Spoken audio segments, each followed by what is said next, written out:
Hey, what's up, viewers? And you're now tuning into my new channel under the name Soul Rain.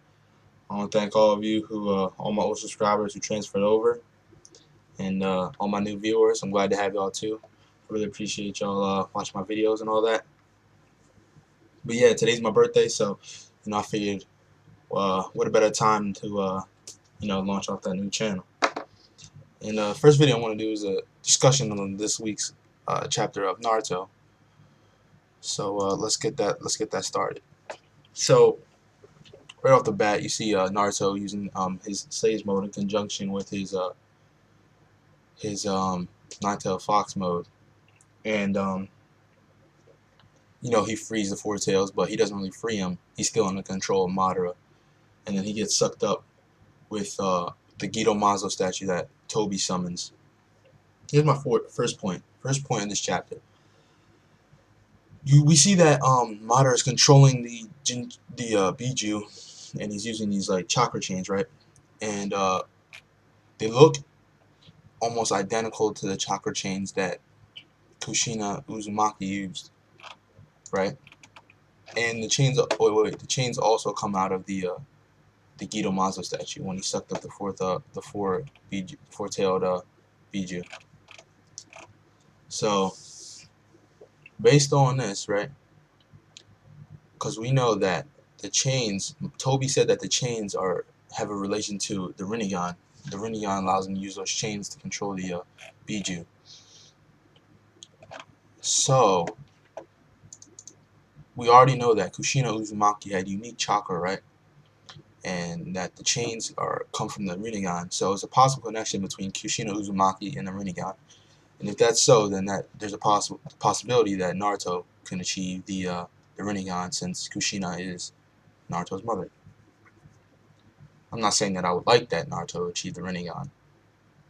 I mean, I feel like if he did that, that would just be pretty repetitive, because we've seen the Rinnegan so much recently. And for those people who say that he can't achieve the Rinnegan because he doesn't have the Sharingan, because we found out that the Rinnegan came from the Sharingan, that's not necessarily true, because we heard that Madara achieved the Rinnegan when he was near death, and it is assumed that he didn't die against the first Hokage, and after the battle with the first Hokage, he got the DNA of the first Hokage. So it's possible that the combination of his Sharingan that he already had and the DNA that he implanted in himself from the first Hokage actually gave him the Rinnegan, not just the straight Sharingan. So anyway, so he sucks it up, and then we go into this long conversation with Naruto and the Nine-Tailed Fox. And based on this, right? First of all, I just want to say that I'm not a big fan of the Nine-Tailed Fox softening up. I mean, if you look at the progress from the beginning of this war, when Naruto first started interacting with the Fox again, after a long period of time, the Fox was like completely hostile towards Naruto, and he when they fought, he was like going all out to kill Naruto. You saw he used like a Biju bomb. As soon as Naruto opened the gate, he used a Biju bomb to try to kill him. And this entire time, he's saying, "Oh yeah, I hate Naruto. Oh yeah, I hate Naruto. And I want to kill Naruto and all this. Like, if only I had a chance to kill you." Then all of a sudden, Madara comes around, and all of a sudden the Nine-Tailed is like, "All right, yeah, I'll help out Naruto. I'll help Naruto with this." Now, of course, Naruto eventually is going to have to learn how to tame the Kyuubi. I just didn't like the way that they did it. The way that Kishimoto did it in this example right here. The Fox is like, yeah, Naruto is like, "Yeah, I see you as a teammate of Konoha," talking to the Fox, and it's like, and the Fox is like, "Yeah, don't thank me.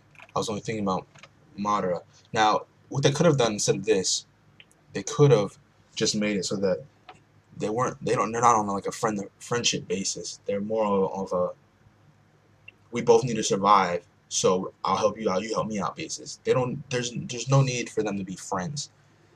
The Demon Fox is a being of pure hatred in this series. So there's no reason that Naruto, I mean, they want to emphasize, of course they want to emphasize the fact that Naruto can change anyone, and he's the person that can change anyone. So they want to emphasize that as much as possible, so they make him, turn the Fox good, basically. But that wasn't necessary. I would have liked it better if they were just like, all right, we both need to take out Madara. I don't like you, you don't like me, but we're gonna die if we don't help each other out. So we might as well help each other out. But it is, don't get me wrong, it is really cool to see Naruto and the Fox. You know, it's gonna be so cool to see what happens next, basically. And you see the gate opening. I was like, it was like it was a good feeling that this chapter gave when the gate was opening, and then it gave the flashbacks. See, this is how you use flashbacks in a series, Kishimoto. This is actually a part where I like the flashbacks in conjunction with what was going on at the time in the manga. How he's using Iruka and how he was saying that, you know, he's not the demon fox, and then he parallels that with, oh, Fox, you're not a demon, you're one of my friends. You know how he parallels that, but most of the time Kishimoto misuses his flashbacks and overuses them, should I say. But the last panel is really cool. How Naruto's like, "Let's go," and then the fox is coming out of the gate. So besides all the stuff that I said about him softening up, at the end of the day, I'm really happy to see Naruto and the fox working together finally after 570 chapters, because this is what this whole series has been building up to: Naruto and the fox working together, and this is the point where they're actually starting to work together. So basically, what this does for me, this puts no doubt in my mind that the series Naruto will end after the fourth grade Ninja War arc, because at this point Naruto really doesn't have any more. He can't really progress anymore, except to improve upon the skills that he already has. But there's no new power or you know, that he can really attain after this point. I mean, he's mastered the fox, he's mastered the sage mode.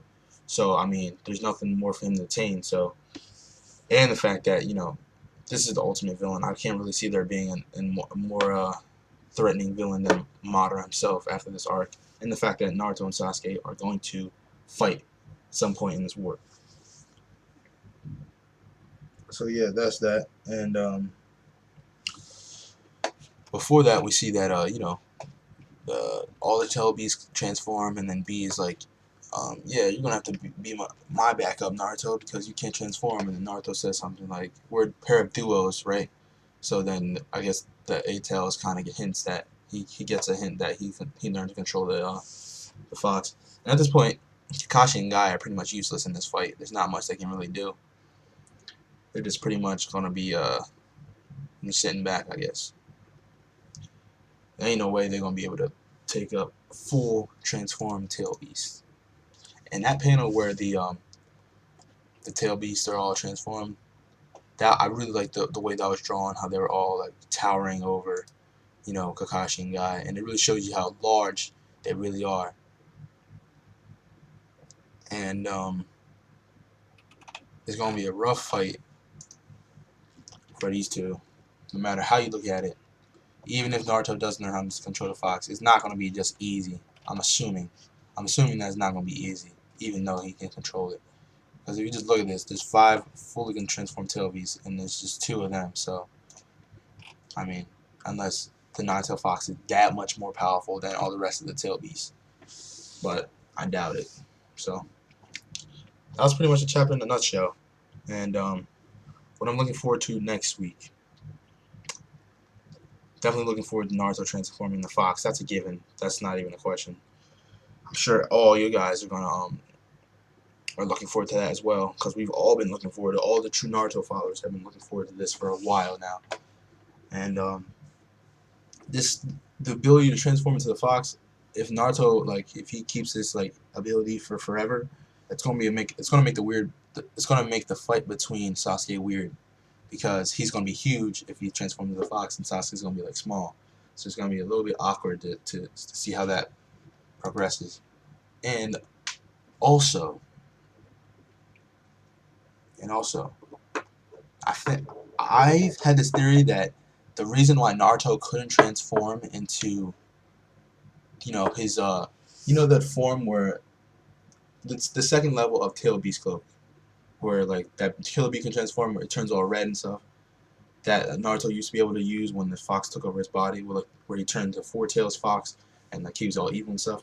I think that now that he has control over the fox, he'll be able to transform into that state, because the only factor that he didn't have when he transformed into his cloak, all he had was a chakra. In order to, we stated before that in order to transform into the level 2 tail beast state, you needed the personality or the consent of the fox.